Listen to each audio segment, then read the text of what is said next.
Well, good afternoon, everyone. I hope the lunch has been satisfying after a morning of a lot of interesting discussions and debates. The idea of the next few minutes is to look at how private investment is making a difference. And I'm going to make a short presentation on the inclusive growth, and I'd request maybe the slides to be loaded if that's possible.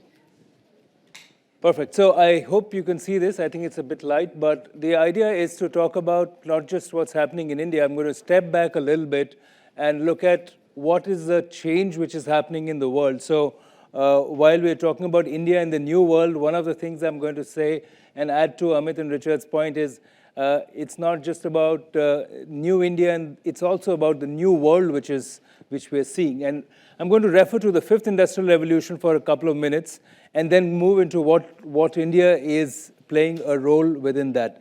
So a quick introduction to what is the fifth industrial revolution. That's the topic of my new book, which has just been published by HarperCollins.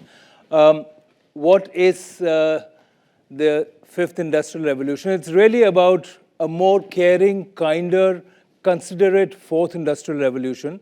So the technologies of the fourth industrial revolution, when they were unleashed on all of us, actually in a big arc across the world, they were mostly about cost and efficiency. They did not look at what was the impact on the environment or the people. So what we see today is a new set of forces coming to work on business models across the world, in every sector, in every country in the world, on which is emerging technologies of the fourth industrial revolution, planet and sustainability, people and society. For the first time in the economic history of the world, these three forces are applying themselves on business models simultaneously in different configurations, but happening across the world. And I think people and society is very important because you see new regulations which are coming across, which ensure that whatever is being done by businesses takes care of the society, not just in terms of financial fraud, but protecting society from harm in the digital era. This is the architecture of the fifth industrial revolution. There is a $25 trillion B2B creative destruction of business models which is happening up till 2030, which means that, you know, if we look at a simple example like medical devices, you would know that in the previous world, you go to a lab and you see these devices, but most of these devices are on your wrists now. They're a wearable. Now, where did they come from? Which means that the existing model of medical devices is shifting to a new model of wearables, which also means that the competition for the existing company is coming from a completely new sector. It's not coming from people who are in the sector. And Tesla, this is the land of Tesla, so is a great example. The entire automotive sector across the world has been disrupted by a company which didn't even have a history in automotive. And you see that in several industries as it's happening today. And I'll dwell on that much later when I don't want to go on this, but the fact is that we are looking at a subscription economy is a huge change. A blended economy, you really don't know the difference between one sector and another. Those silos are breaking. You see autonomous economy where from RPA to automation, things are being driven at various levels.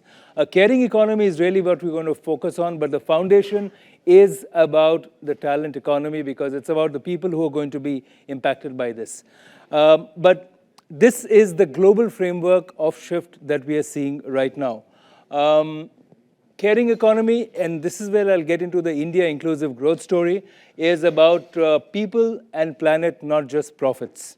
And this is very, very important because you're not just, companies are being now driven not just to chase profits, but to look at stakeholder value. Social equity becomes a very important, so it's no longer about the government and regulators saying that we have to be focusing on people. It's also the boards and investors who are saying that how do we ensure that there is going to be inclusive growth. So what's the inclusive growth journey in India? It's you know, I'm not going to refer to the 50 years of planned economy, which was fairly inclusive, but it still didn't have the kind of dynamism and the pace to be able to bring everybody into the financial economic mainstream.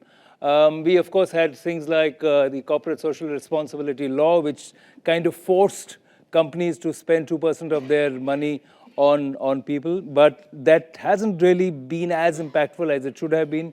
a lot of loopholes and people didn't want to work. Private philanthropy has worked. But I think, and my argument is that there is really need to be a business case for inclusion. Unless there is a business opportunity in inclusion, I don't think it's going to succeed. And what we have seen through the day in some of the discussions, and also what we have seen in India, wherever inclusion has worked, there has been a business case for it. I see this is happening at a very micro level. Pin code policies is what I call it. If you look at e-commerce and delivery systems, India is now geared up to ensure that whether it's citizens or consumers, the ecosystem is delivering at the last mile to everybody. It is reaching, not everything is reaching everybody, but it is a work in progress, and which is quite fascinating. But the focus on citizens, consumers is quite good, and it's a fantastic collaboration between government and private entities. This caring economy is really what we should focus on.